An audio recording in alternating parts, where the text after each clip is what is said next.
秋风瑟瑟，苏童裹着单薄的衣衫缩在角落里，乱蓬蓬的头发垂下来挡住了脸，额头上的纱布被沁出的血染红了一块。大通铺的屋子里住了10来个女人，每个人身上都松松垮垮地披了一件遮羞布。这里是西北大营，被送来这里的女人，要么是贱妻，要么就是被家人卖到此处。但此刻，她们都有同一个身份——军妓。苏童刚刚穿越，原身被送来这军营的第1天，有人妄图对她用强，她不堪受辱，撞柱而亡。昏迷2天醒来，心子已经换了。苏童前脚还在做维和行动，这后脚就因为中弹落在了此处，居然没死，而且还成了同名同姓的丫头。吱嘎一声，大门开了，2个火头军抬着周筒走了进来，用勺子不耐烦地敲了敲。开饭了，开饭了！床上的女人们懒懒散散地爬了起来，许是对自己的处境已经麻木，反抗？不，活命更重要。苏童摸了摸饥肠辘辘的肚子，起身也向发饭处走去。哟，没死呢，这小丫头倒是烈性，可惜了，偏生被卖到了这个地方。看到没，这些个谁没闹过死，醒来了还不是得认命。苏童平静地看了这人一眼，没理睬，拿着一个馒头和一碗只得几颗米的稀粥走到了角落。那火军头2人对视一眼，扔下勺子向苏童走去。苏童只看到这2人走到他面前，一脸淫邪地盯着他。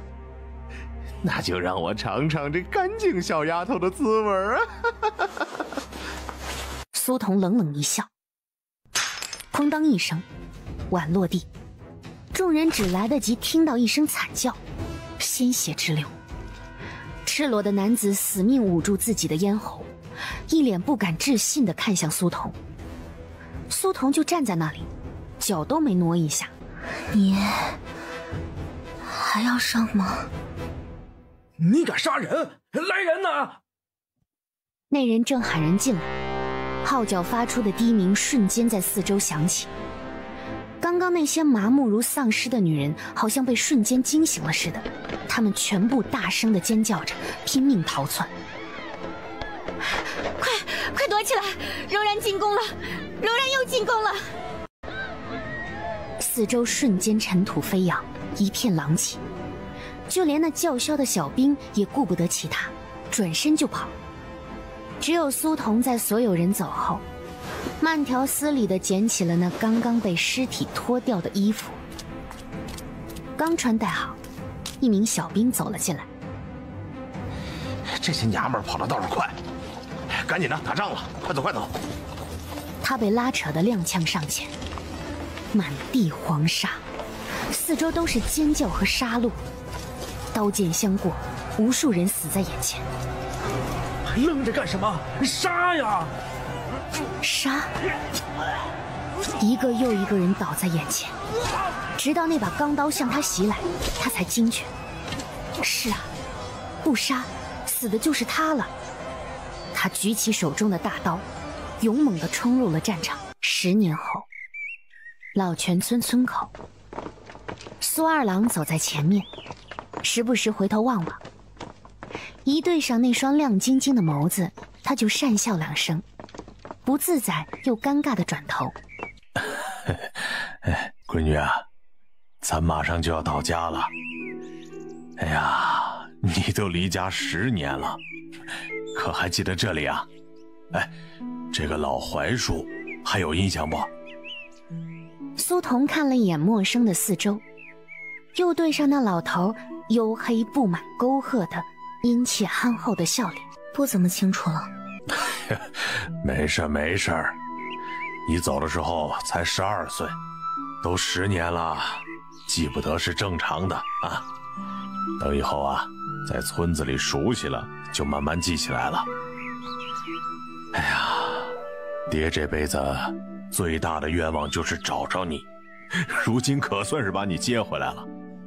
一会儿啊，咱去给你娘上香去，告诉你娘这个好消息。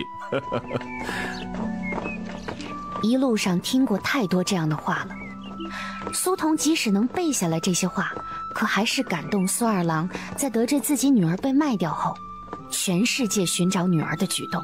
苏童从穿越到现在，在西北一待就是10年，苏二郎在外找了10年，直到3个月前，他才知道自己原来穿越到了一本叫做《娇宠一妻》的书里，成为了书中恶毒男配贾世子的炮灰军妓妻，而且成亲当晚就死了的那种。哼，好酸爽。可惜这剧情从一开始就被他改了。他穿越过来已经10年了，军妓，哼。闺女啊，这马上就要到家了，等回去之后啊，爹给你杀鸡吃。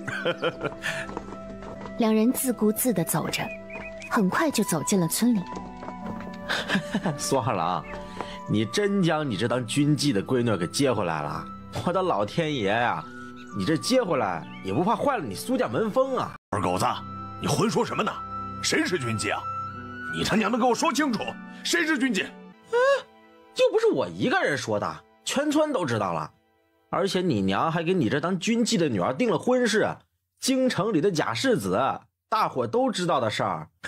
军妓配贾世子，简直就是绝配呀！苏二郎又惊又怒，更是一拳打在了那二狗子的脸上，2、3下就见了血。我女儿不是军妓，我女儿是大户人家的丫头，不是军妓。爹，别打了。清冷的声音唤回了苏二郎的理智。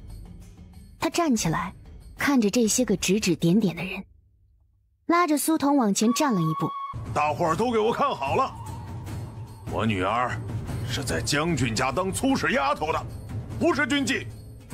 我要是再听人瞎传，我苏二郎跟他拼了！说完，苏二郎拿起那二狗子丢在地上的锄头，咔嚓一声，那老粗的木棍子被他直接一脚踩断，吓得众人一愣一愣的。就在苏二郎警告了众人一圈后，一道声音从外传来：“你这个丢人现眼的玩意儿，一回来就给我惹事儿呢，还不快给我回家去！”一个50来岁的老太太从人群中挤了进来，她那一双吊脚眼看着很是刻薄，而她在说丢人现眼的时候，眼睛直溜溜地盯着苏童，眼神中透露着浓浓的鄙夷和嫌弃。苏老二，你犯什么浑呢？不回家去，在这里闹什么？娘，我是在警告他们不可乱说，我女儿不是军妓。哟，苏二郎，你闷鬼呢？谁不知道你是接到了西北军营带来的信呢，这才去接你女儿的。这好人家的姑娘能在军营吗？还一待10年，不做军妓能活吗？你这是糊弄谁呢你？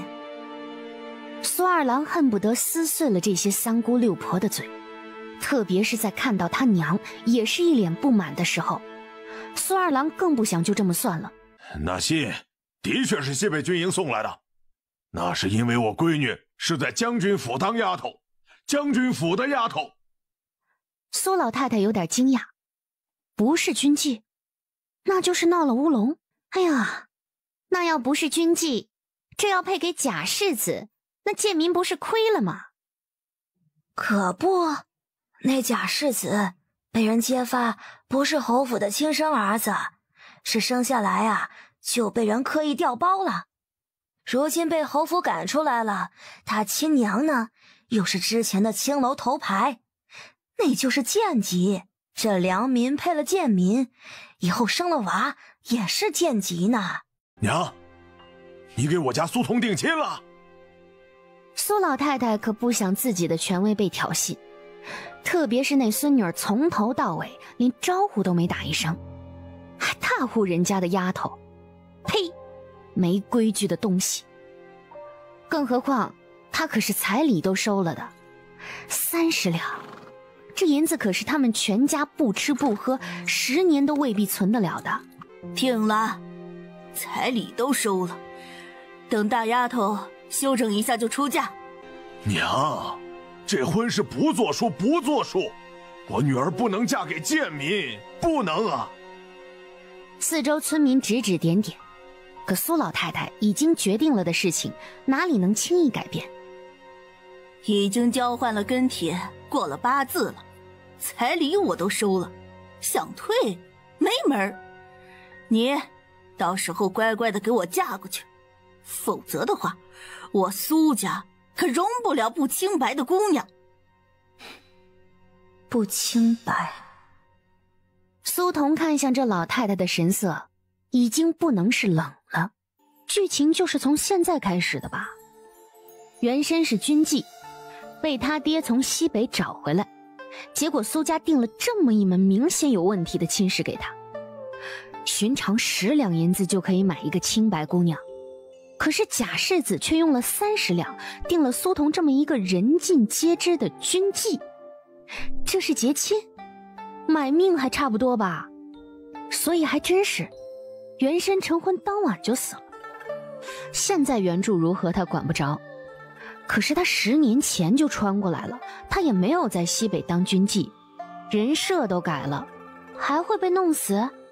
那他可就真白混10年了。苏二郎的确是又急又气，他好不容易才找回来的闺女，怎么可能如此随意就嫁了？还是嫁给一个贱民？不行，绝对不行！娘，苏童不能嫁，这彩礼就退了吧。我就这一个闺女，这好不容易找回来了，我是要给苏童招赘的。下辈子我不理我闺女，我不能让我闺女嫁到那样的人家去啊！苏老太太气得当即破口大骂，也不怕这村民是不是笑话，那是什么脏的臭的都往外飙，大家都在看热闹，没有一个人上来帮腔。苏童不想苏二郎被气出个好歹，再咋说也是40大几的人了，这些年又一直在外找人，风餐露宿，眼看着就跟60开外的老头似的。他正要上前，结果刚一动，就听到远处传来了一阵喊声：“苏家的，苏家的，赶紧去救人呐！你家女婿被毒坊的人抓走了。”那老婆子顿时停止了怒骂。他家女婿？谁？他就生了4个儿子，可没有女儿的，这哪里来的女婿？哎呦喂，就是你家那个刚定亲的贾世子，他欠了毒坊的银子，被毒坊的人抓走了，赶紧的拿银子去救人吧。人家说了，若是不还赌债，就把你们家姑娘卖青楼去。所以这刚定亲，这未婚夫就被毒坊的人给抓走了。旁边的人嘀咕着，所有人都看向了苏老太太。苏老太太也没想到那贾世子如此不争气，可又怕被人指点，还有这老二犟驴一般的指责，她眼珠子一转，整个人直挺挺地往后倒去。苏老太太有4个儿子，老大家的续弦不讨喜，老实又木讷，老二就别说了，不中用，10年前就1尸2命，难产死了。这老4呢，还在读书，那可是未来要当大官的，当然不能就这么早成亲呢。就剩下老3媳妇还算合他心意，平日里呢又会小意拍马。赶紧的拿银子去救人吧。那贾世子给人说了，他没钱还，但是他有未过门的妻子，若是真要还，就让他们来抓人卖了苏家姑娘呢。苏二郎气得哟，当时脸就红得不正常了。偏偏这个时候，外面还真传来了叫骂声：“哎，苏家怎么走啊？快让他家姑娘出来，我们来接人了。”就是，苏家姑娘快出来，你男人将你卖给我们了。7、8个一看就不好惹的打手模样的男子走了进来，他们脸带凶狠，言语中更是骂骂咧咧的。二狗子这才被苏二郎揍了，这会儿不报仇怎么可能呢？当即就指着苏童喊道：“哎，那个，他就是那个贾世子未过门的媳妇儿。”谁告诉你们的？没过门就不是他家人。我女儿不给人还债，谁欠你们钱，你们找谁去？给我滚！那些人听到苏二郎的话也不着急，只拿过了一张纸，上面清清楚楚地写着卖身契3个字。你说你们家女儿没过门就不是了？哼，你怕是不知道吧？这魏东来是贱籍，若是良民要嫁贱籍，那就得将良民先卖掉变成贱籍，再行婚配。这可是咱们大魏国的律法，咋的？有意见呐？你们家老太太按的手印，你家女儿卖给了魏东来，所以就算没成婚，哼，那也是魏东来的人，他呀有权做主买卖。这下就是苏二郎再顾及亲娘，也被气到发抖。娘哎，您可真是我亲娘啊！我，哎呀！苏童看着苏二郎浑身哆嗦，生怕太激动中风，所以立刻上前搀扶起苏二郎。只是一碰到他的手，苏二郎就立刻晕了过去。没有人护着的苏童，就好像任人宰割的鱼。苏三嫂本来就看不惯这回来有辱名声的丫头，更是指着苏童说道：“你们要抓人就抓，可和我们家没有关系啊！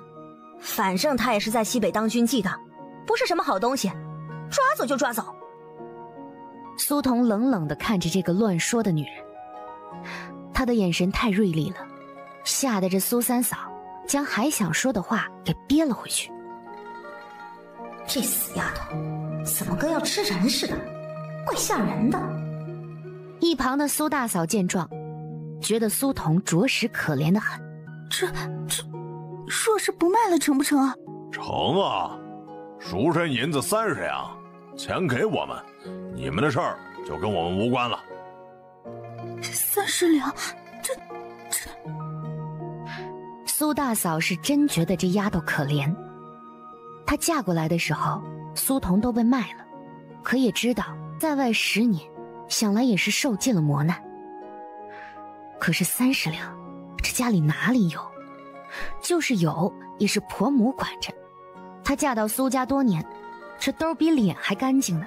看着苏大嫂如此为难，苏童也没想连累。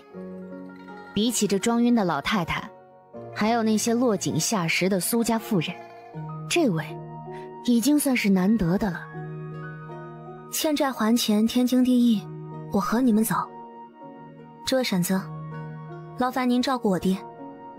将苏二郎托付给苏大嫂，苏童也潇洒，转身跟着那几个打手就走了。他倒要看看那个花30两银子买他命的贾世子，到底是何方神圣。哎呀，作孽呀！谁不说一声苏家作孽？好好的闺女，好不容易被找回来，可是又被卖了。苏家也好意思？半道上，有人看着苏童那高挑的背影，虽然不是时下这女子这般纤细苗条，可是到底是女人呀。皮肤有些黑，姿色算不上上乘，但那双眼睛是真漂亮，又亮又好看。嘿嘿，哎，你们看他走路啊，比咱们男人还迈着步子大呢，是不是这军妓当久了？哎，被男人给弄成那样的，这腿也合不拢了。嘿嘿嘿嘿，指不定呢。你们说，反正是军妓，不如咱们也享受享受。对呀，又没啥清白可言的，咱们用用也没啥啊。可不，嘿嘿，那就用用。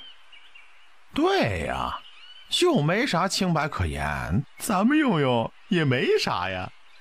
身后的嘴花花苏童全都听见了，只是他没搭理，只管走自己的，直到有人从身后袭来。疼！救命啊！救命！饶命！女侠饶命啊！女侠，小的有眼不识泰山，饶命啊！苏童冷冷地看了一眼跪在地上的人，还需要我请你们才起来？几个人一愣，啥意思？女侠收拾了他们，难道不该跑掉吗？反而还让他们起来？女侠，您走吧，我们兄弟几个去找魏东来就是了。我什么时候说过我要走了？我不是被卖掉了吗？走吧，那就去看看买我的主子到底是何方神圣吧。几个人面面相觑。刚刚他们8个人同时出手，别说打了，连人家的袖子都没碰到一下就被收拾了。这说明什么？这说明妥妥的是练家子呀！该死的，就这能是军纪？军你妹呀！将军还差不多。该死的魏东来，居然这么坑他们！哎，去，我们马上带女侠去，马上！说完，几人立刻起身，殷勤地带着苏童走向赌坊。就这样到了赌坊，呼出的空气都能起一层白雾，一进去，喧闹声不断。不大的屋子摆了好几张桌子，每张桌子都围满了人，四周还有巡逻的打手。苏童在打手的指引下，目光锁定在了角落里一张玩骰子的桌子前。魏东来，就你这德行，我看你不当世子还真是对的。如此的烂赌，半点本事都没有。你要是当了世子，还不知道如何丢尽侯爷的脸呢。让你还钱吧，你居然拿你身上的破棉袄当赌资。哎，当这也就算了，毕竟也值几个铜板。可是，哎，这红头绳算什么呀？当我们傻子呀？哎，红头绳怎么了？那是花钱买的呀！别废话了啊！我可指着这翻身呢，告诉你，你不让我赌，我可没钱还赌债了啊！其他人盯着这魏东来嗤笑不已。这魏东来真的是赌疯了，啥都不管不顾了。听说他早前当世子的时候，那就是个纨绔子弟，花钱如流水，不学无术，和英明神武的侯爷没有一丁点的相似。早在离开京城的时候，侯爷念着养了一场，给了100两银子，这都输了个精光不说，听说就连这媳妇儿也给输了呢。我呸！你敢不还钱？老子砍了你的4肢！赶紧拿走！红头绳做赌，老子第一次见。哎，赶紧滚一边去，别在这找晦气！快，买定离手，买定离手了！热闹继续，没有人搭理魏东来如何，人群拥挤，将他给挤了出去。结果他刚一转身，就看到一名面貌清秀、浓眉大眼、一身健康小麦色肤色的女子站在他身后。看什么看？没见过老子这么帅的郎君不成？再看，老子现场办了你，让你表演活春宫。身后几个打手听到这话，都不约而同地哆嗦了一下。这好大的胆子呀！也不知道魏东来一会儿会如何被收拾呢。三哥回来了，哎，我那媳妇儿呢？人带来了没？是不是长得忒俊俏？俊俏？是俊俏啊！啊，你眼前这位就是了。眼前这个高高的丫头就是，不是说军纪吗？怎么看着不像啊？一点烟花之气都没有，甚至瞧着很是刻板呆傻呢。哎，我有赌资了啊，我有了啊。下注吧，我看你拿啥赌啊？他，我赌他，我没过门的媳妇儿啊！假世子订婚了，仿佛听说是定了老全村苏家的。苏家？哎呦喂，哎，那个在西北当军妓的丫头。对呀，就是她。传说中的纨绔子弟，不学无术，能当得上全文最佳恶毒男配，怎么看起来却像是个练家子呢？魏东来，你他娘的真是作孽呀！你自己就是贱籍，有个媳妇儿就不错了，如今还要来输掉，你狗日的当亲生儿子没屁眼！我呸！你管不着，老子乐意。魏东来还是那副无赖的样子，可那些被苏童揍过的打手早就各自闪开，和头儿说了苏童的本事。韦东来，你这媳妇儿可已经被你卖给我们了，你凭啥拿来赌啊？我差你们的10两银子，可我这媳妇儿是我花30两买来的，我回来的时候可是带够了银子的，我可不差钱，所以啊，你们要她可以啊，得找补我20两银子。韦东来，嫁给你这样的人，简直倒了8辈子霉。你们懂个屁！就她这样，我乐意娶就不错了。23的老姑娘了，没了我根本就找不到人嫁。这话引得四周众人瞠目结舌，猜想着苏家姑娘被这魏东来给缠上，还不得羞愤而死啊！啊，也是，一个军妓，一个假世子，可不就是绝配？众人哄笑不已。听到军妓，更有嘴花花的上来挑衅，亦或是动手动脚。老子自己还没享受呢，轮得到你啊？想玩？可以啊，等老子玩腻了，卖了他，你们想怎么玩就怎么玩。我欠你们10两，他值30两，赶紧的找我20两来，我继续和你们赌。我还不信了，我今儿翻不了身了还。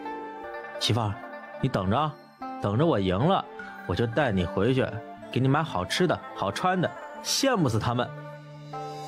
那些个打手大笑不已，只有一名老大在后面问着刚刚挨打的心腹：你确定那女子身手了得？哎呦喂，大哥，我们怎么敢欺骗你啊？我们8个人，硬是连那女子头发丝儿都没碰到。那头摸了摸下巴，西北那地方出来的人，听说无论男女，都会2下子功夫保命。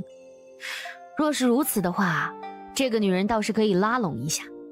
她新开的妓院，还正是需要这些有些身手的女子呢。30两，不亏。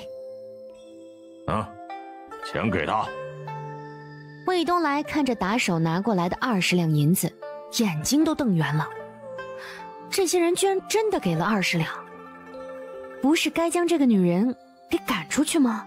韦东来，钱有了还赌不？赌？怎么不赌？我赌。等一下。一直没说话的苏童突然开口打破了魏东来的话。他看着魏东来手中的20两银子，在魏东来还没反应过来的时候，一把拿了过来，动作是又快又准，直接落在了中间豹子的位置。我压豹子，开吧。哎呦喂，这是出了个赌鬼不说，又来个赌婆。你他娘疯了，那可是20两。苏童却懒得搭理他，只对着开局那伙计道：开吧，不是买定离手吗？那伙计一张脸都要笑成花了。这钱来的容易，20两瞬间能打水漂。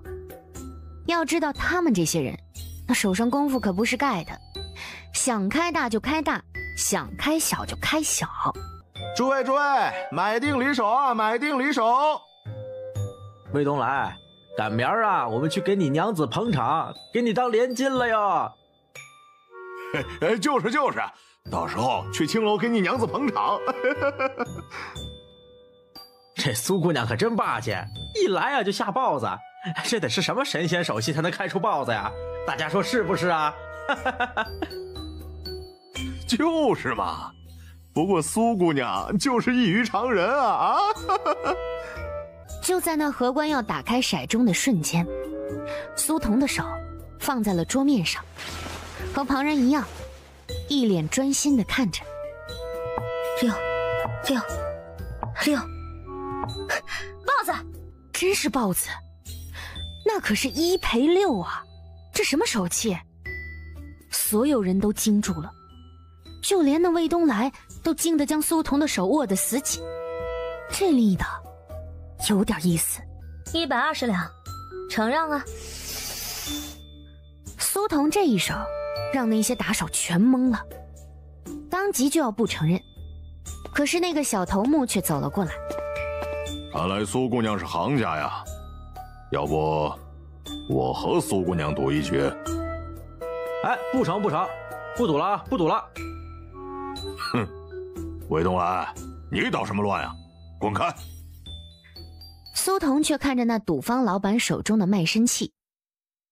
老板知道我要赌什么吧？呵呵，爽快人，就赌这卖身契。行，120两，赌卖身契。魏东来听到这2、3下，人家就已经说定了，当即那个惋惜哦，指着苏童更是骂道：“你这个败家娘们儿，你敢这么下注，你就是欠收拾，看我回去怎么收拾你。”苏童没搭理他，甚至大家都没搭理他，四周瞬间挤满了看热闹的人。赌大小，那头目亲自摇骰子，他倒是下注快，下小。今晚豹子忘我，还是赌豹子吧。那头目一惊，但又想到自己亲自摇的骰子，所以到底点头。成，苏姑娘下吧。不成，这局赌大。媳妇儿，你信我的，咱们赌大，赢死他们，赌大。魏东来，这苏姑娘输了，那就是120两；赢了也就这卖身契。你这媳妇儿啊，也就不是你媳妇儿了。哎，你可别忘了啊，你是贱籍，你这媳妇儿要是赎回了卖身契，那就是良民了。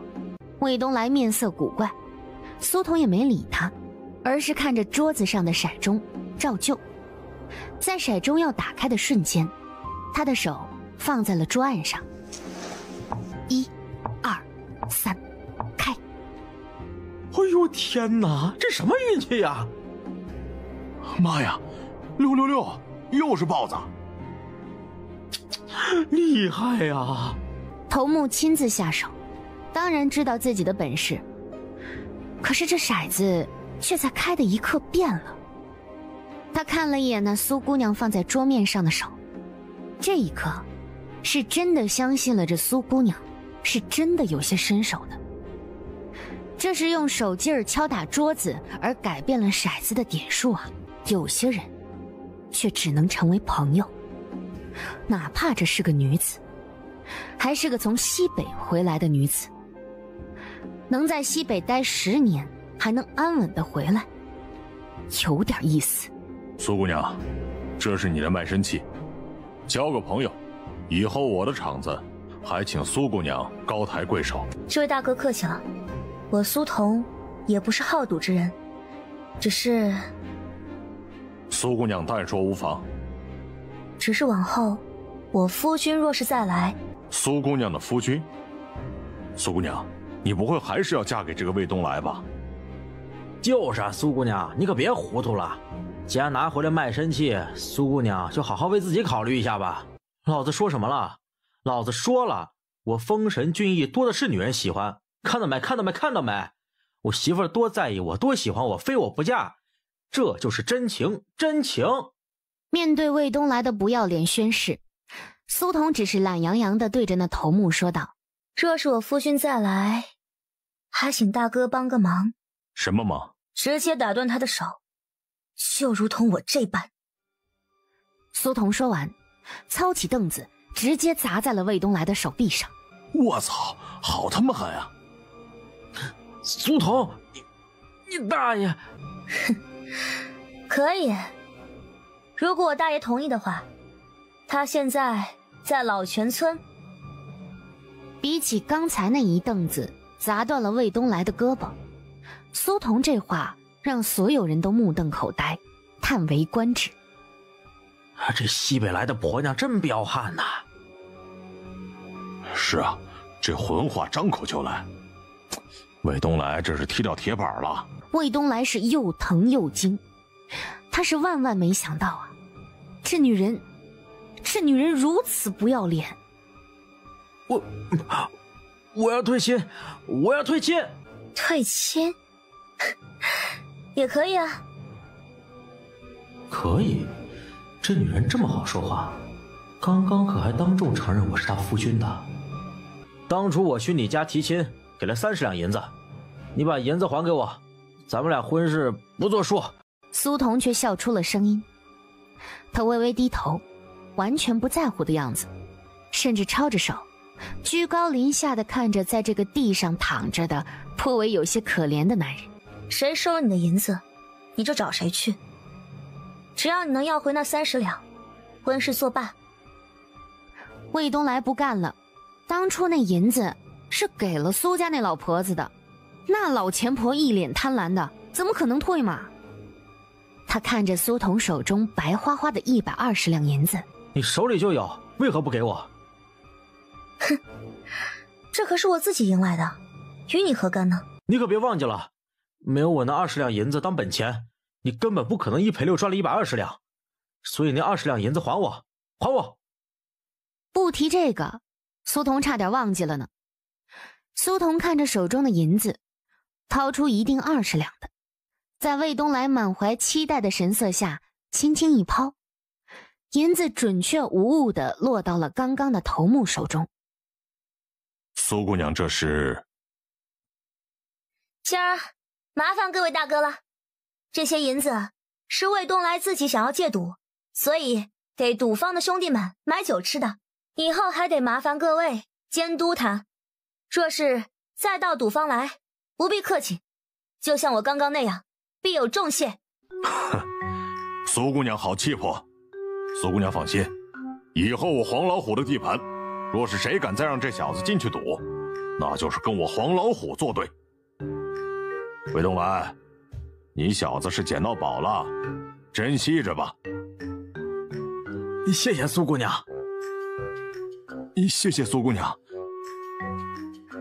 刚刚被揍的那几个打手全部大声言谢，魏东来整个人都看懵了。有劳。处理好这边的事情，苏童看着躺在地上的魏东来，难道腿也断了？没断就起来。苏童，你凭什么替我做主？凭什么？只见他提起地上那刚刚打断他胳膊的碎木头，一脸跃跃欲试地走到了魏东来面前，弯腰低头，一边威胁着，一边上前在他耳边轻轻地说了一句话。魏东来瞬间跳起来，一脸不可置信地看着他，只因他说的是。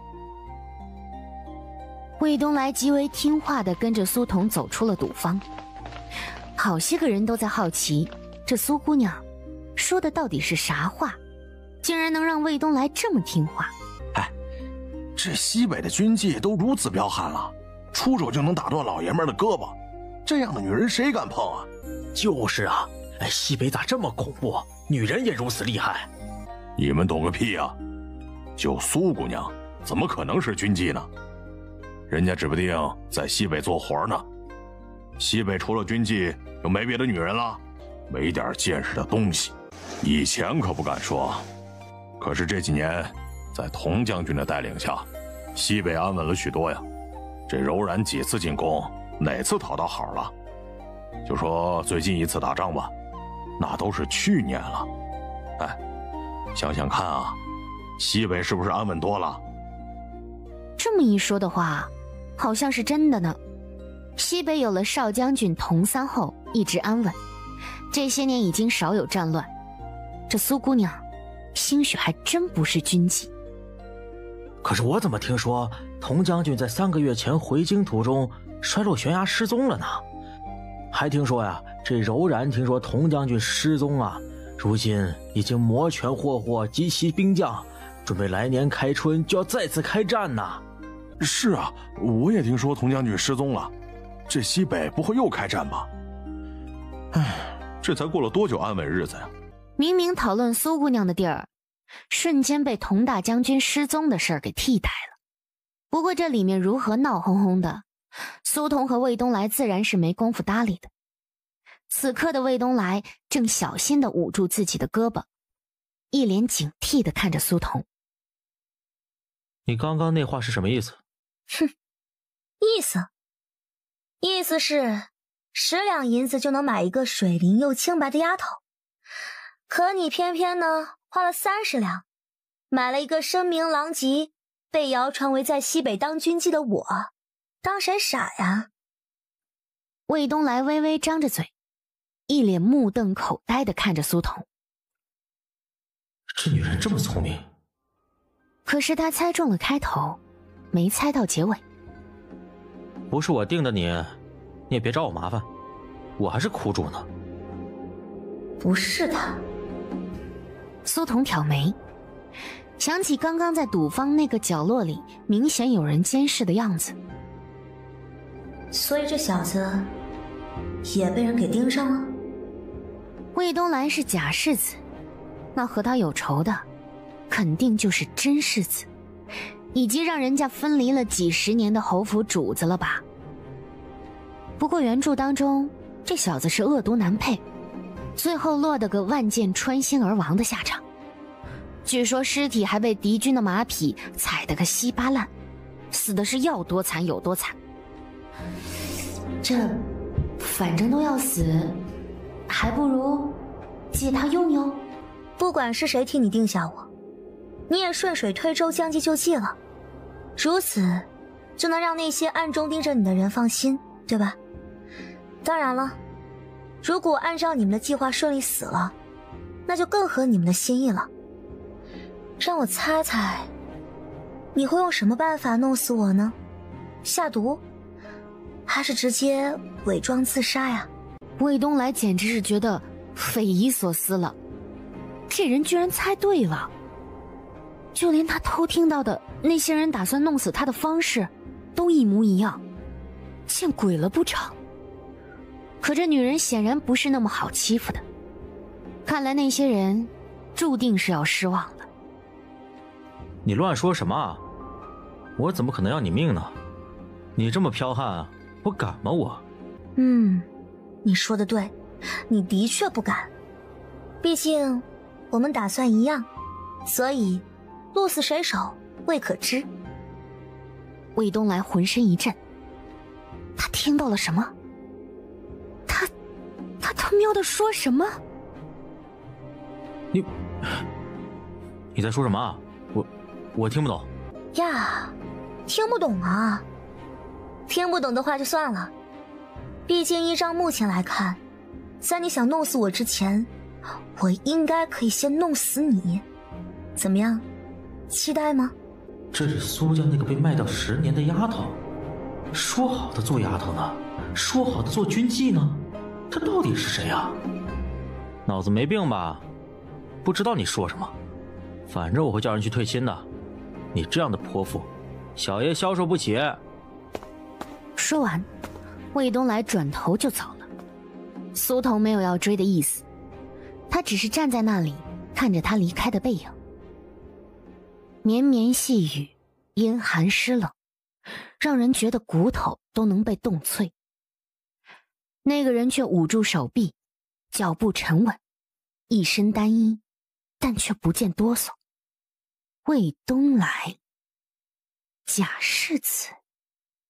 哼，看来这京城要比自己想的要乱得多得多呢。魏东来，你想算计姑奶奶，那也要看看姑奶奶让不让你们算计。如今主动送上门的，哼，那就别怪我了。兜里有100两银子，他不能坐吃山空，靠着100两，苏童得支起一门活计。看苏家那架势，肯定是不能久待的，到时候将苏二郎接出来，爷俩能过得极好。至于魏东来，不好意思，现在是他盯上他了，空手跟着人走，又空手回去。一进村，四周的村民看到他就跟见到鬼一样。千爷呀，你没事啊？咋回来了？该不会是找你爹拿银子的吧？我看8成是。那些赌场的打手哪一个是好相处的呀？这都能回来，难道是陪睡了？哎呦，那多半是了，他可是个军妓呢。四周村民指指点点，苏童看着那些村妇，和他们计较那就是格局太小了。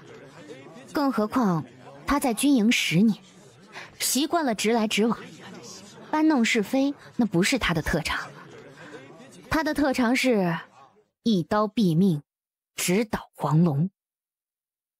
你们这群爱签刀的玩意儿，我家苏童是在大户人家做丫头。苏二郎今儿个才说过了，你们若是再敢编排是非，当心苏二郎收拾你们。苏童啊，和大伯母回家去。苏童没想到，刚到拐角处就见到了苏大嫂，这是苏家第一个对自己释放善意的人。原来是苏家大伯母啊！大伯母，我爹怎么样了？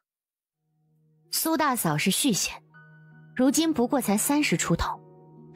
苏大郎比他大了15岁，上头还有前头娘子留下的一个儿子，如今也有14了。迄今为止只得了一个姑娘，刚刚7岁。你爹没事儿，这不，我刚刚去给他抓了药。走吧，回家去吧。苏童跟着苏大娘往家走，苏家就在这村中的位置，拐个弯就到了。只是他们刚一靠近，苏童就听到小院子里传来了一阵阵辱骂和叫嚣。哼，想分家，老娘可还没死呢。想分家，就等老娘死了再说。苏二郎，你这个不孝的东西，一走数年，回来就给老娘添堵。我可告诉你，苏童那死丫头的婚事，老娘说不退就是不退。你要是再敢闹，老娘就去衙门告你个不孝之罪，让你去蹲大牢吃板子，我看你到时候怎么办。苏童的神情一下子变得冷峻，苏大嫂在一旁看着有些尴尬，有心想劝导几句，又觉得自己不管说什么都显得单薄。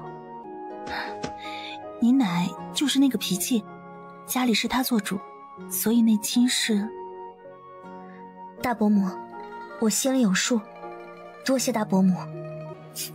当不得谢，当不得谢的，我都没有为你做过什么，现在要进去吗？苏童点了点头，结果正要进去，大门却被猛地从里面拉开。苏二郎一脸怒火又不甘地站在门口，一副要往外冲的架势。只是一看到苏童，神色瞬间一变。啊，童童，你回来了，你没事吧？他们有没有把你怎么样？受伤了没有啊？爹，我没事儿。哎呦，我的天爷呀！你这死丫头还有脸回来呢？我们全家的脸都被你给丢尽了。你是不是和那些人睡了？不然他们怎么可能让你安生回来呢？你这肮脏身子，别想踏进我家一步！真是不要脸，不要脸！娘，别人糟践你孙女就算了，你居然也来糟践！我早就说过了，童童不是军妓，不是。她在将军府当了10年的粗使丫头，是丫头。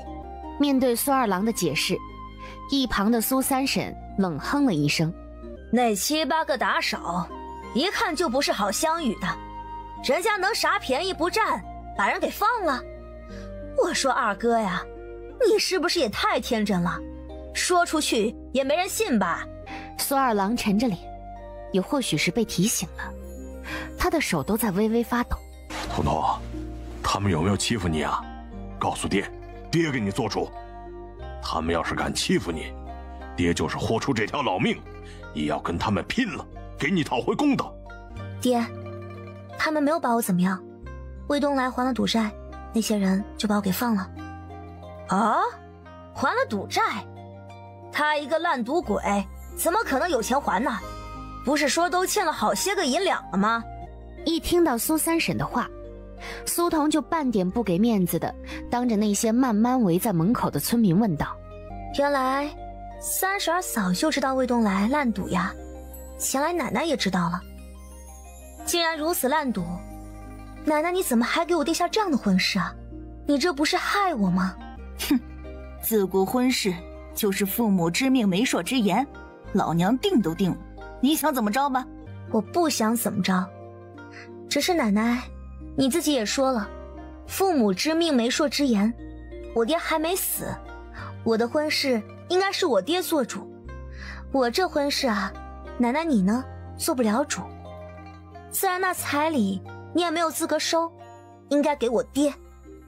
这进了苏老婆子兜里的钱能退出来？做梦！放你娘的屁！这还没分家呢，咱们家就是我说了算，一个想退亲，想要银子，做梦吧你！你一个20大几的老姑娘了，有人要就不错了，还敢退亲？我告诉你们爷俩，做梦吧！老娘只要没死，你们就别想着退亲，也别想从我兜里拿出来一个子儿。如此骂骂咧咧，引得旁人指指点点。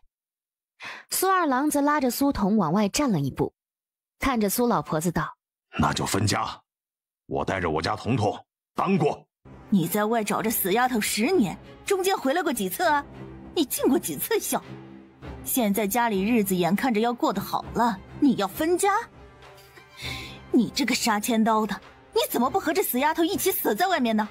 要分家可以啊，拿出30两银子来当赡养费，老娘我就同意你分家。30两，村民都闹了起来。这苏老婆子可真是狮子大开口啊！哎呀，苏二郎是真的没有，他涨红了脖子，老实巴交的汉子，硬是被他娘对的一个字都说不出来。苏童看着这老实人被欺负成这样，正要开口，眼尖的看着远处走来了2个人，他出口的话立刻一转，对着苏老婆子就道：“我的定亲银子就是30两，我和魏东来的婚事不变，定亲银子给你们，我们分家。”苏老婆子也没想到这丫头居然同意嫁过去，而且还能将这不讨喜的老二和死丫头给分出去，这可是好事啊！结果他刚一开口，人群里传来了一声阻止：“不行不行啊，退银子退银子，这媳妇我不要啊，我不要，我要退亲，我要退亲！”此刻的他用布吊着手，想来是刚刚接了蛊，身后带着一个一身暗红色衣衫，一看就是媒婆的妇人。赶紧的，把那30两银子退给我，这女人你们谁要就要，反正我不要。苏二郎是最先反应过来的，当即就要答应，可苏童却拉了他一把，对他微微摇了摇头。宠女第一的苏二郎虽然不知道闺女要做啥，可是却很听话的站在一旁，看他娘要如何处置。这苏老婆子是真没想到啊，这死丫头前脚刚回来，这假世子后脚就来退亲，果然是扫把星。那银子他都花了一半了，大孙子马上就要说亲了，那可是他们苏家的长孙，这婚事可不得好好办嘛。30两银子不仅能让他们家撑足了场面，更能将如今这院子再翻修翻修，所以啊，这亲事无论如何都不能退。孙女婿，是不是有什么误会啊？我这孙女可不是军妓，是在大户人家当粗使丫头的，这清清白白的嫁给你多好啊！你可是贱籍呀，对吧？苏童差点没笑起来，如今不想给钱了，就说她是清白丫头了。这苏老婆子可真是会见风使舵。我管她清白不清白，她一棍子将老子的手打断了，这么泼辣，谁敢娶回家去？反正这亲事必须退。彤彤，他的手真是你打的？打断了手，也免得去赌啊，一举两得，他还得感谢我呢。这么说，他打不过你喽？哼，爹，在西北生存的人，不分男女，都有些身手。魏东来那肩不能挑、手不能提的二愣子，自然不是我的对手喽。啊，对对对，这亲事不能退，亲事不能退。这是什么情况？苏二郎要做什么呢？刚才是谁吵着差点没晕过去的？这苏二郎脑子进水了吧？居然不退亲，疯了吧？哼，爹，你干啥啊？闺女儿，别怕，交给爹处理。你谁啊？我的亲事凭啥不能退？我是苏童的爹，女婿啊，这亲事之前呢，你们已经过了8字了，也交换了文书，可不是说退就能退的。你女儿大杀四方，卖身契都赢回去了，现在我和她就差那30两银子了，只要把银子还给我，我们2家就没啥关系了，更不用说这过不过礼、文不文书了。听完这话，苏老婆子他们瞪大了眼睛，卖身契要回来了，那可真是不退也得退了。苏老婆子一脸的懊恼。闺女啊，卖身契在你手上？在的。果然是我苏二郎的种，就是能干啊！哎，现在快给我银子啊，可别耽搁我赢钱，30两，一分不多，一分不少。哎，不，我都说了，亲事不能退。哎，老头子，你找茬是吧？我告诉你，我可不怕你，烂船还有3分钉呢。老子好歹也是京城来的，你要是惹毛了我，你们全家都别想好过。咱们魏国可是有规定的，若是良民要嫁给贱籍，就得卖身才行。是啊，良民嫁贱籍必先卖身，然后成为了贱籍之后再行婚配。这贱民若是要嫁给良民呢？女子只能为妾。那男子呢？若是男子，便只能入赘呀。四周陷入死一般的安静，最后还是魏东来尖叫了一声，惊恐又不敢置信地看着苏二郎。你要我入赘？没错，我要你入赘，做我女儿的赘婿，从此成为我苏家人，以后生子生女皆为我苏家姓，3代之后方可随你姓。小子，你捡着便宜了，若是入赘了，那你以后可就不是贱民，是良民了。从退亲到入赘，这一变故，别说是苏童了，就是这里的其他人，也没有一个反应得过来的。爹，魏东来这样的烂赌鬼，你不是说不能嫁吗？苏二郎不怕被人笑话，指着魏东来的手就说道：你打得过，不怕。这逻辑好现代啊，许是太惊世骇俗了。彤彤啊，这入赘人选可不是那么好选的。这贾世子呢，可是识文断字的，以后有了孩子，能省下读书的银子呢。你看看你四叔，为了读书花了多少家里的银子，这可不就是一个免费的吗？而且好歹也是个健康人呐。哎呀，这男人嘛，就那么一回事儿，只要能生娃就成。把他娶回去，你能压得住，那爹就放心了。就算压不住，也还有爹呢啊！就他那个文弱书生的样子，肩不能提手不能抬的，爹收拾他呀，就跟收拾茅坑里的屎壳郎那么轻松。所以别怕，他要是不听话，咱们父女俩一块儿打，总能打服的。你说的对，让他入赘，就这么办。好闺女，瞧瞧，真听话。他的闺女果然是又孝顺又听话。这文书呢，咱们去县衙再走一趟，这人就聘给我家当赘婿了。苏二郎说完后，似乎又想起了什么似的，掏出了1吊钱递给媒人。劳烦你了。媒婆明明是背着魏东来找来退亲的，如今又白捡了1吊钱，那这可不是天大的好事儿吗？当即一拍大腿说道：哎呀，亲家大气，这件事儿啊，小事一桩，我呀一会儿就去给你置办妥当了。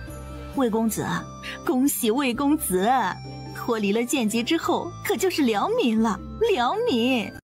指不定啊，你的儿女、你的子孙都能参加科举呢。恭喜啊，恭喜！不，我不同意，我不嫁，我死也不会嫁给这个母夜叉的。哟，魏公子，咱们魏国对待贱民一向严厉，你也知道自己的情况。这若是贱民，就只有当奴才的命，不仅不能科举，更不能从商。你毁了你自己不打紧，怎么？你还想让你的子孙也是如此？多少人求都求不来的好事儿，你当要脱贱籍是那么容易的？除了嫁人，你还能干啥？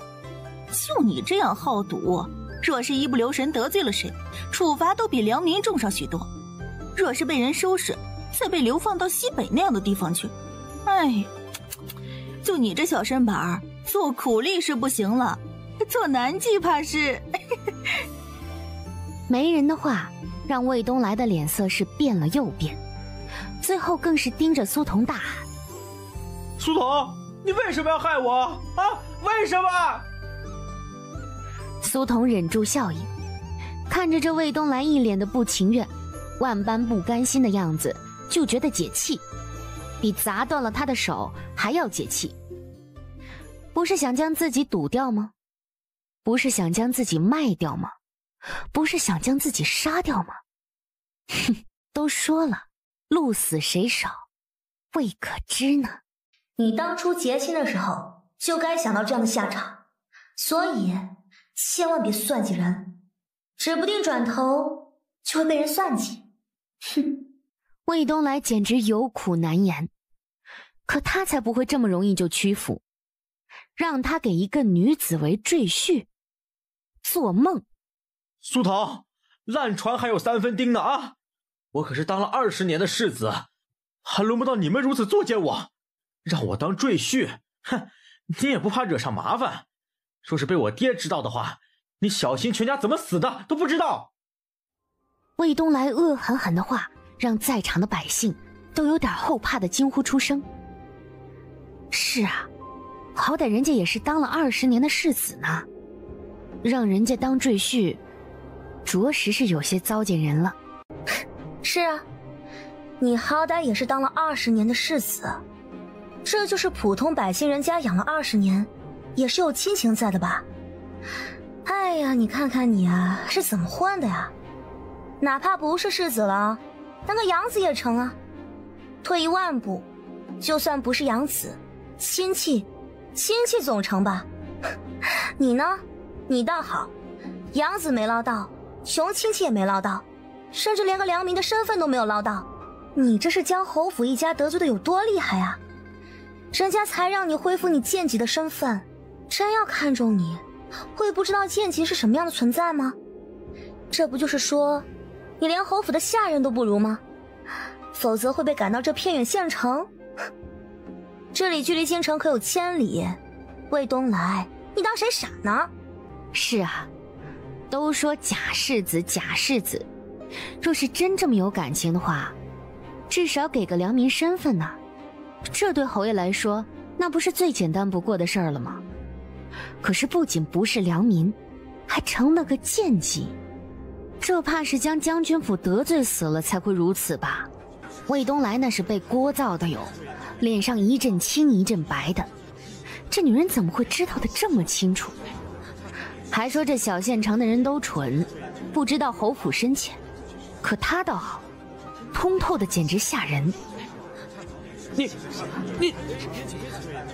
你什么你啊，魏东来，我若是你就回家好好想想，当贱籍一辈子也就到头了，不仅你到头，你这后人也到头了，我能娶你就不错了，偷着乐吧你。这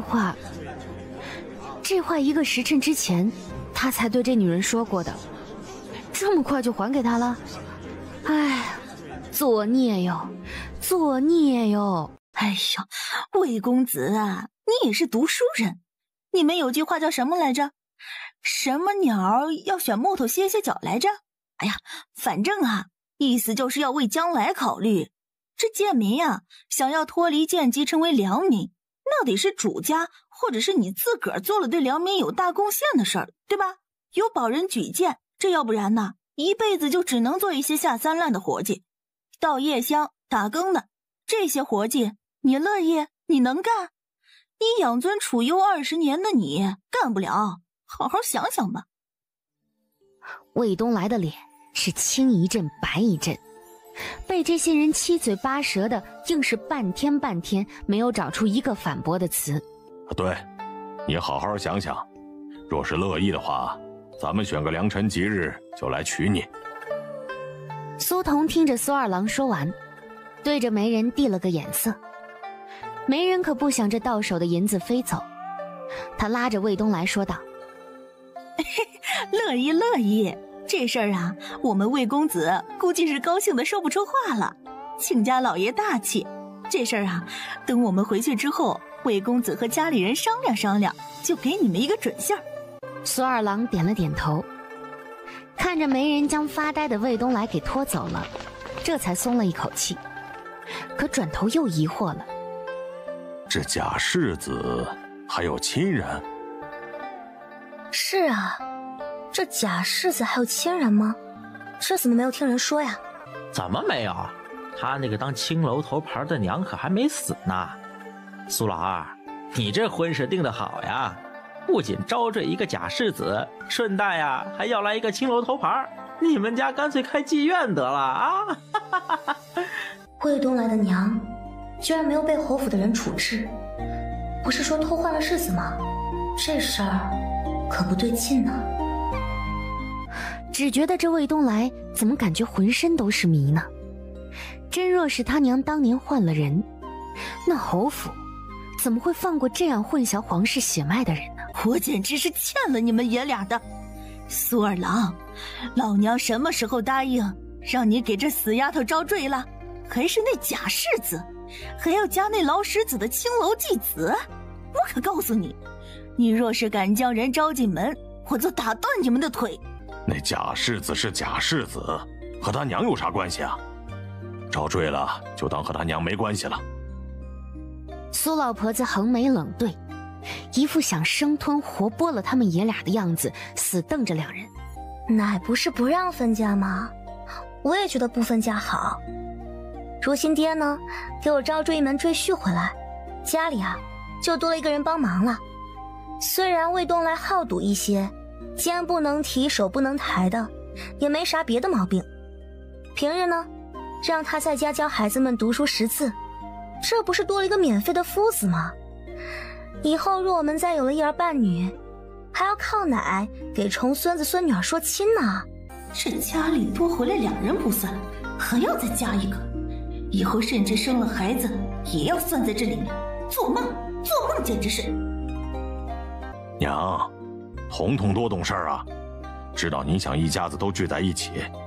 这不，以后呀我也不提分家了，咱们一大家子热热闹闹的多好啊。好个屁呀！特别是看到苏二郎那一脸憨厚，真觉得很好的样子，他简直觉得有口气，愣是提不上来。那可是个烂赌鬼，真若招到家里来，那还得了？全家不得输光了？还教孩子们读书识字，不将孩子带坏才怪呢。不行，这人不能进门，打死也不能进门。老三家的，去将老大还有老三老四都叫回来。老二要分家，今日我老太婆就做主，忍痛将他们这一房给分出去。苏童就知道这老太太忍不住了，这就要分了。分可以，可这30两银子可得全部吐出来。奶不是说没30两银子不让我们分家吗？我们也没有30两银子呀。是没有，不过魏东来不是不退亲了吗？那30两银子就当你爹孝敬你奶的了。奶呢，就忍痛同意你们分了家吧。娘，那魏东来若是入赘的话，这银子就得还给人家，而且咱们招赘还得给人聘礼呢。儿子正想给娘说，儿子囊中羞涩，到时候这聘礼的银子还得娘帮忙张罗张罗。什么？不仅要退30两银子，还要给聘礼？疯了吧？这苏二郎真是疯了！哼，我放你娘的屁！你还要找我要银子？我可告诉你，银子没有，命倒是一条。我可没让你招赘，你要招赘，行啊，自己掂量着办。至于那30两，那是你给老娘的赡养费，想拿走，做梦呢！苏老婆子为人刻薄，那是全村都知道的事情，否则当年也不会连亲生孙女都卖了。他老婶子，若是你要分家，那就分，可也得按照咱们村里的规矩来呀。若是都和你似的，一碗水端不平，这村里的人都有样学样，那可不成啊。就是，我们家以后也是要分家的。若是我婆母有样学样，那还了得？对呀，分家就好好分。这苏二郎也不容易，在外找了10年闺女呢，这好不容易才赎回来，你还给人定了那样的亲事，若不是你搅和，人家还未必要招婿呀。就是，你给自己定了这么一门亏心的婚事，10年前卖了人家一次，10年后再卖一次。苏老婆子，咱们做人可得有良心啊！苏老婆子是真没想到，这事儿会让村民如此维护。他看着所有人都对他七嘴八舌的指指点点，他内心里要多不乐意就有多不乐意。他当即就想使用老招数，可苏童眼睛多尖啊，马上就说道：大家还是别逼我奶了，万一我奶又受不住昏过去了呢？毕竟我奶啊，这一不舒服就喜欢晕过去的。这个贱丫头，她怎么不死在外面？娘，你可别又晕了，要不坐下来吧，坐下来咱们说。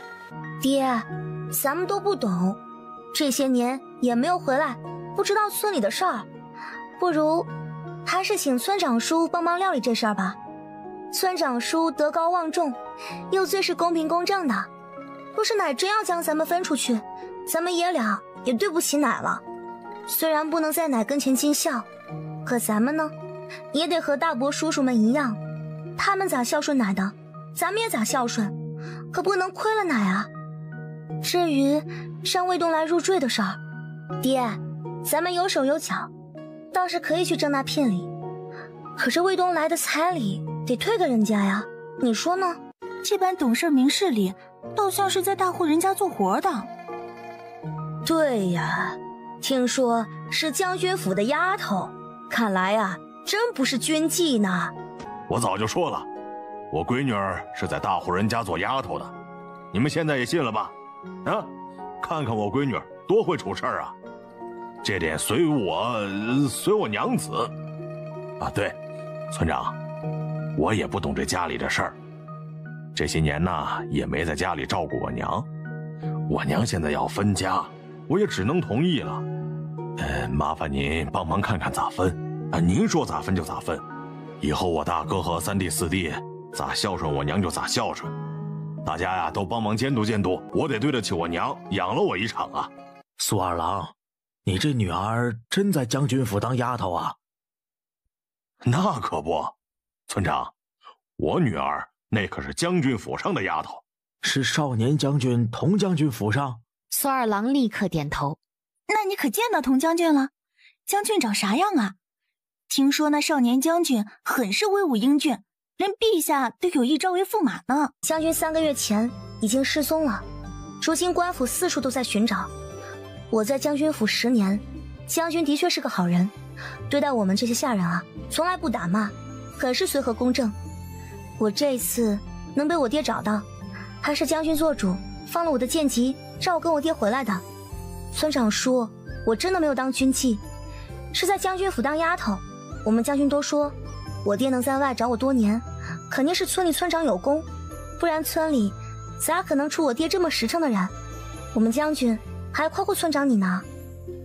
村长满脸通红，双眼睁得透亮，一副不敢置信又与有荣焉的样子。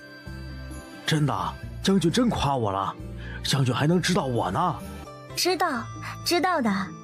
你问我爹，我爹最老实了，他不会骗你的。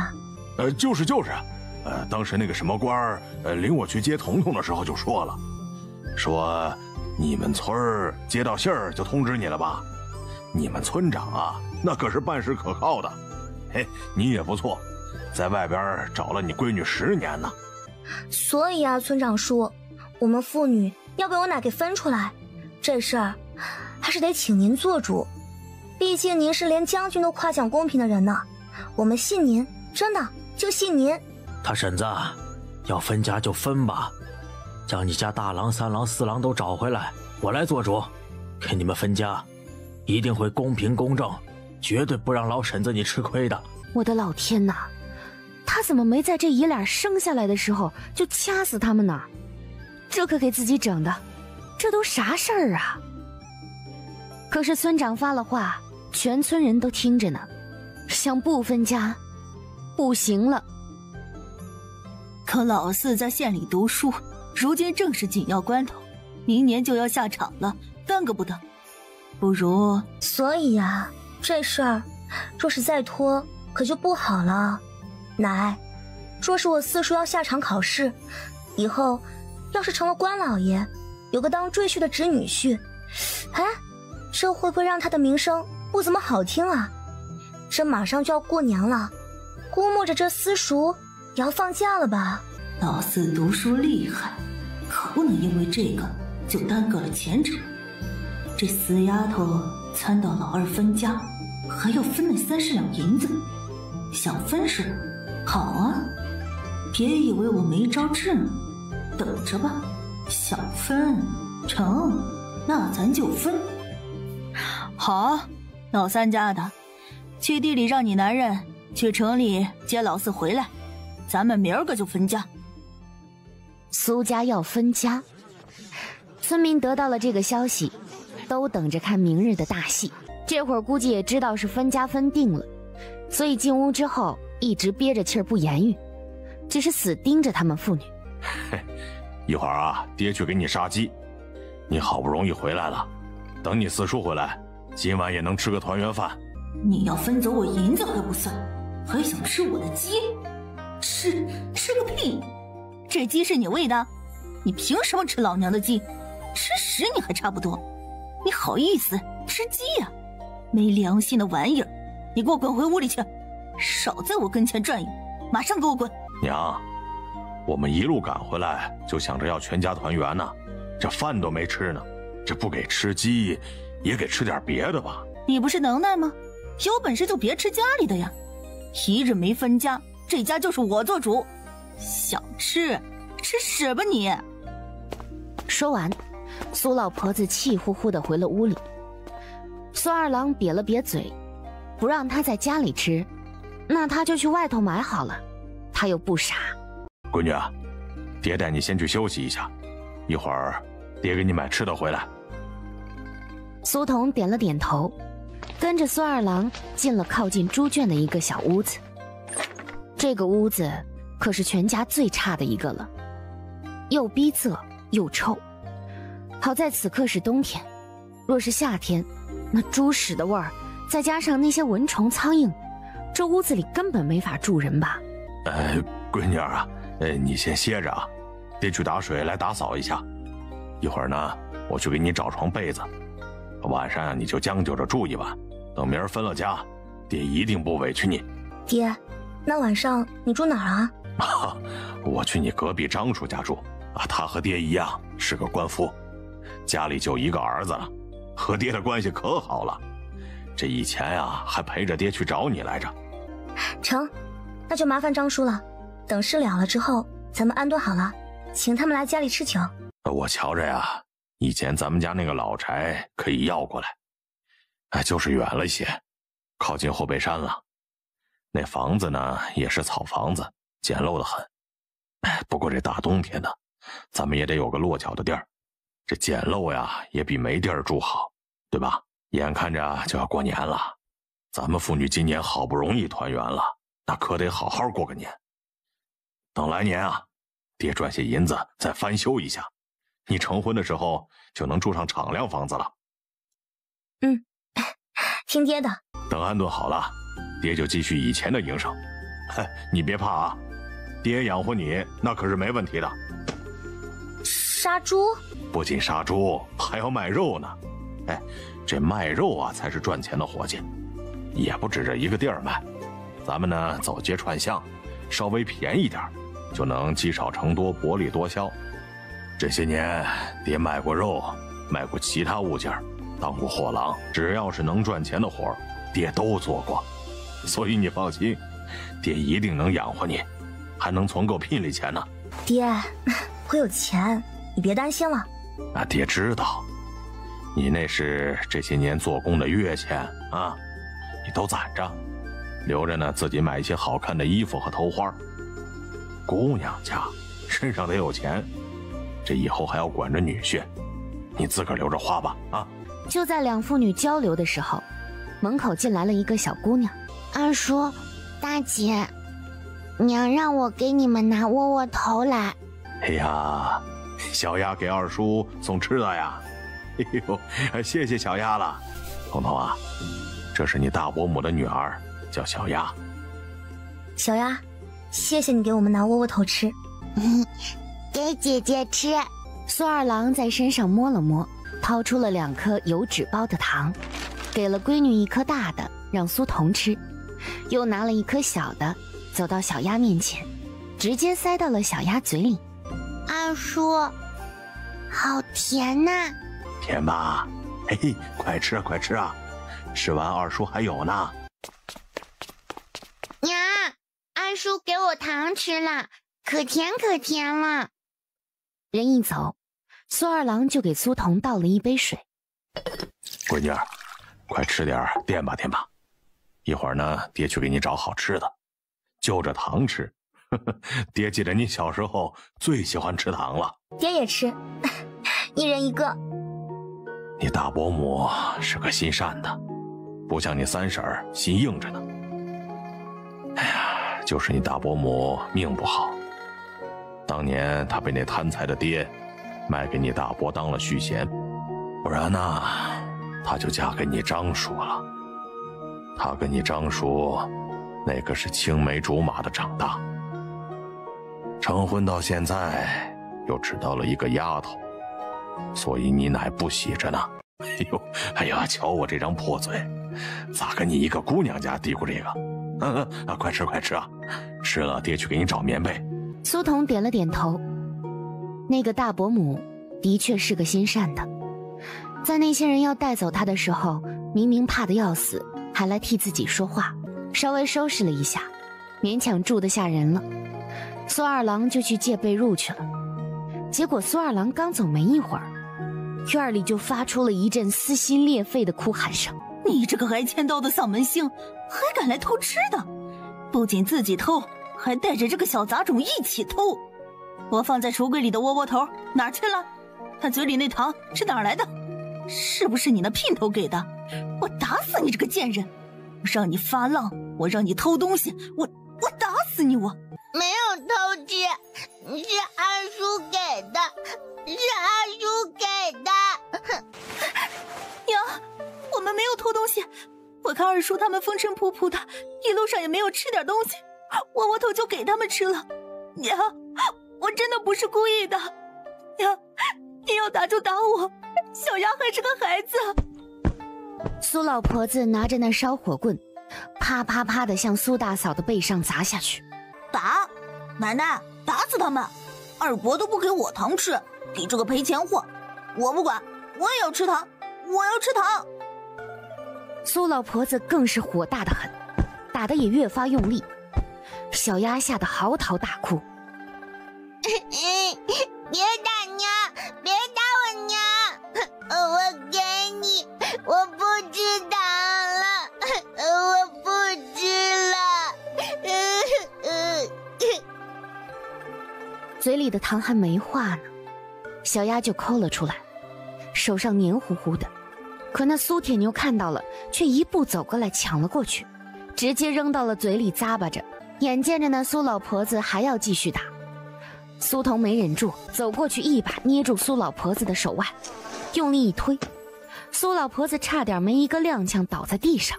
好你个杀千刀的，你敢对老娘动手？奶，我可没敢对你动手啊，我是怕你年纪大了闪到腰，好心搀扶你一把。奶，这个军纪是想打你，你快打死他！他还偷了窝窝头吃，你快打死他呀！不是他，不是他，娘，是我拿的窝窝头，你别怪彤彤，你要打就打我吧。彤彤，快回屋去，别出来！苏大嫂眼眶红红的，忍着痛还要让苏童离开，要替苏童受着。她顺势拉了苏大嫂一把，明明被打得爬不起来的苏大嫂，被她单手拎起来了不说，更是直接搀扶到了一旁的凳子上坐下。这个过程看得苏老婆子越发火大。那苏大嫂坐在凳子上，离她远了打不着，她是顺手就提溜起还蹲在地上哭的小丫，一个耳光就扇了下去。小丫当时就被打得一个踉跄，直接趴在了地上，一口血呼哧一下就吐了出来。这一幕将苏童都给吓到了。贱丫头，也敢和老娘逞威风！我让你逞威风，你给我起来！你看我不打死你这个丫头！老太太说完还要继续踢小丫，苏童用脚一勾，一条凳子直接横在了苏老太婆面前，苏老太婆的脚直接踢在了上头。我的脚，我的脚！苏童没理他，而是马上抱起了小丫。小丫的脸肿得像个包子，嘴里还含着血，整个人都晕晕乎乎的，哭都哭不出来了。这是打到脑子了？苏童二话不说，抱着小丫就要去看大夫。天生这个时候大门被推开，扛着锄头回来的一个中年男子站在了门口。怎么了？老大，你娘我都要被你媳妇女儿给欺负死了！他们联合这死丫头打你娘，你快看呐，你娘的腿都要被打断了！苏大郎听到这话，立马放下手中的锄头，焦急地走到老太太身边。他不过是看了一眼他娘的脚，问都没问上一句，抄起地上的烧火棍，再次向坐在椅子上喘着气儿的苏大嫂打了过去。打死你这个丧门星！你敢欺负我娘，我要你的命！所以，这就是苏老太婆在苏家的底气。儿子如此愚孝，不分青红皂白就对着娘子出手。给我住手！被苏童这么一喊，苏大郎转头看向了他。他就是你二弟那个赔钱货，刚刚回来就撺掇着你媳妇儿偷东西，这小杂种更是不知道从哪里偷的糖吃。你是当大伯的，好好教训教训这个侄女。今儿个他还撺掇着老二要分家呢，这丧门星怎么没死在外面？你是当大伯的，你理应好好教教这个在外头学坏了的丫头，让她知道什么是规矩。在这苏家可没有她一个丫头片子做主的份儿。那苏大郎听着苏老婆子的话，还真拿着烧火棍子向他走了过来。当家的，别，小丫被娘打得吐血了，彤彤没有欺负娘，没有的。可他的话非但没有让苏大郎停下，反而是顺手又扇了2个耳光过去，打得苏大嫂眼冒金星。就在他要向苏童打来的那一瞬间，啪的一下，他脚下一滑，苏大郎直接摔在了地上，嘴里瞬间一疼，原来是2颗门牙直接磕掉了。哎呦，哎呦，哎呦，哎呦！